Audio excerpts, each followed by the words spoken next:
पिछले वीडियो में हम लोग फर्स्ट और सेकंड क्वेश्चन को देखे थे। इस वीडियो में हम लोग थर्ड क्वेश्चन शुरू करते हैं। तो थर्ड क्वेश्चन कह रहा है कि एक ठेकेदार बच्चों को खेलने के लिए एक पार्क में 2 फिसलन पट्टी लगाना चाहती है।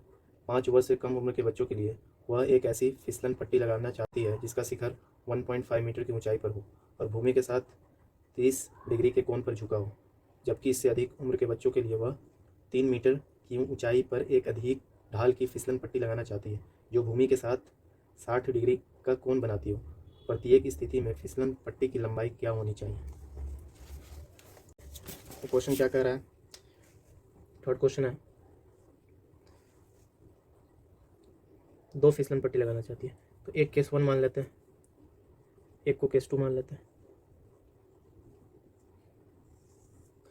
फर्स्ट में क्या बोल रहा है कि 5 वर्ष से कम बच्चों के लिए, केस 1 है 5 वर्ष से कम वाले के लिए, तो उसका ऊंचाई कितना बोला है 1.5 मीटर, और फिसलन पट्टी ये होगी, और वो ज़मीन से कितना एंगल बना रहा है 30 degree, A B C.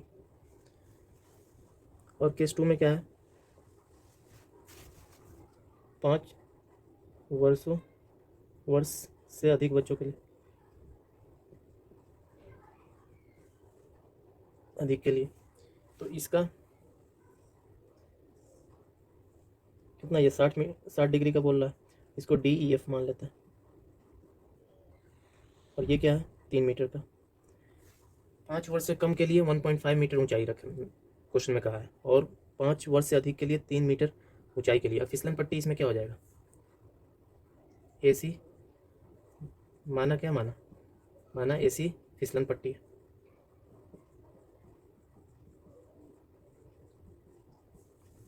AC फिसलन पट्टी है इस केस में, और यहाँ पे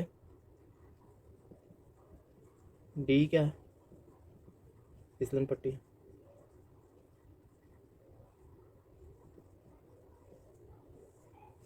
अब क्या होगा कि इस ट्रायंगल में हमको क्या चाहिए, फिसलन पट्टी क्या हो जाए, यहाँ से फिसलना है बच्चे को, यहाँ पे बैठे, यहाँ पे, यहाँ से यहाँ फिसलेगा, यहाँ से यहाँ फिसलेगा, तो यही ना फिसलेगा यहाँ से यहाँ तक।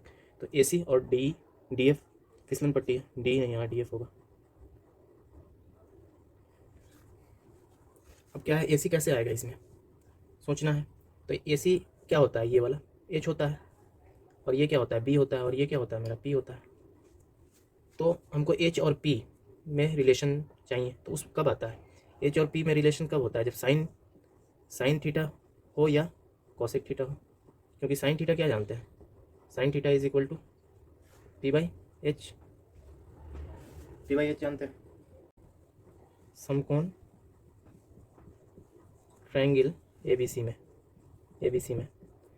साइन 30 क्या हो जाएगा, sine 30 is equal to sine 30 के सामने P क्या है, AB है, AB डिवाइडेड बाई H होता है, P/H होता है। तो H यहाँ पे क्या है, ये वाला AC। अब हमको क्या चाहिए, AC ही तो, AB तो दिया हुआ है, इसका ऊंचाई कितना ऊंचाई है, तो साइन 30 1/2 होता है, और AB क्या हो गया मेरा 1.5 AC।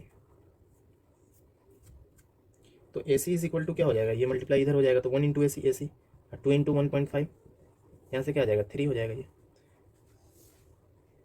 अतः AC क्या है, फिसलन पट्टी है, फिसलन पट्टी है। ये कितना आ गया 3 मीटर का आ गया केस 1 में। केस 2 में क्या है DF है, फिसलन पट्टी है।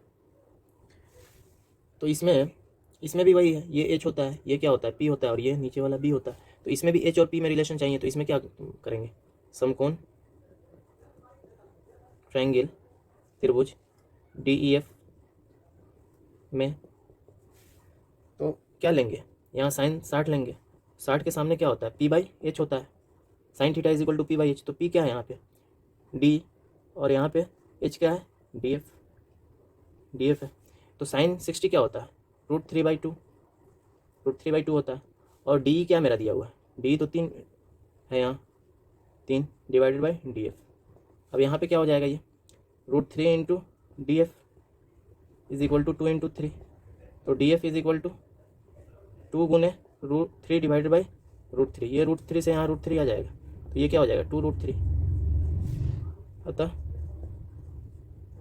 क्या है, DF फिसलन पट्टी है, फिसलन पट्टी इज इक्वल टू कितना है 2√3 मीटर। ये आंसर हो जाएगा। ये कम बच्चों के लिए क्या है, 5 वर्ष से कम बच्चों के लिए 3 मीटर आया है, और 5 वर्ष से अधिक बच्चों के लिए 2√3 मीटर आया है, मतलब ये 3 से ज़्यादा होगा।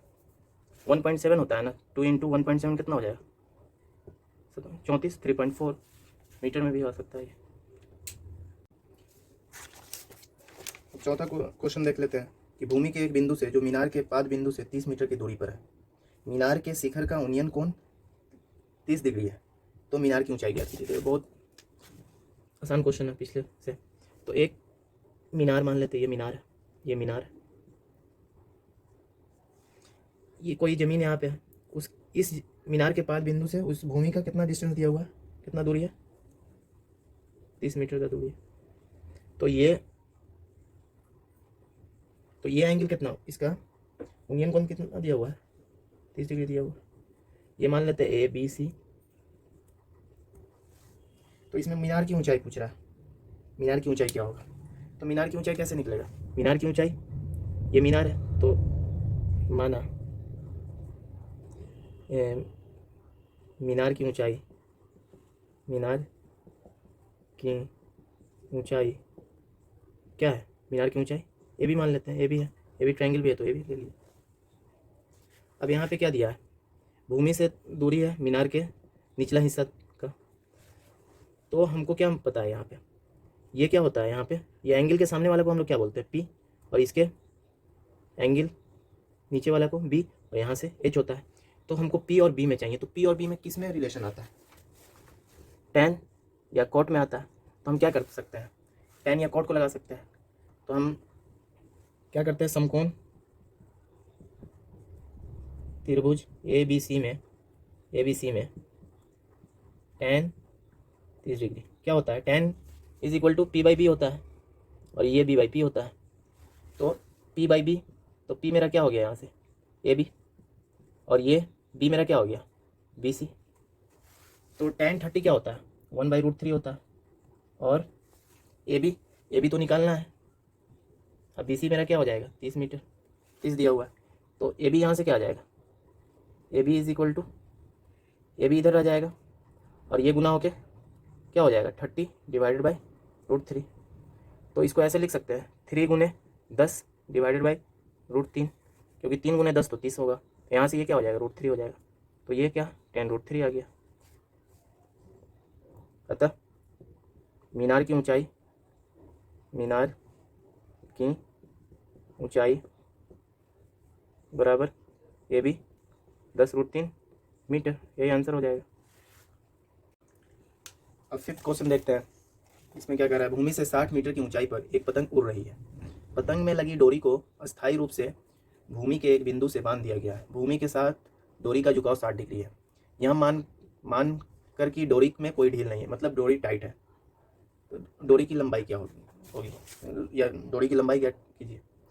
तो इसमें क्या कह रहा है कि एक पतंग है उड़ रहा है, तो ये कुछ धागा से उड़ रहा होगा यहाँ से, और इसकी ऊंचाई क्या दिया है, ये ऊंचाई दिया है, ये उड़ रहा है। तो ज़मीन से ऊंचाई क्या है इसका 60 मीटर, और ये डोरी है, ये वाला ये क्या है डोरी है, और ये ज़मीन से ऊंचाई है, ये यहाँ पे ज़मीन है, ये ज़मीन से ऊंचाई। तो इस चीज़ को हम, इस पॉइंट को हम क्या मान लेते हैं A, इस पॉइंट को B और इस पॉइंट को C।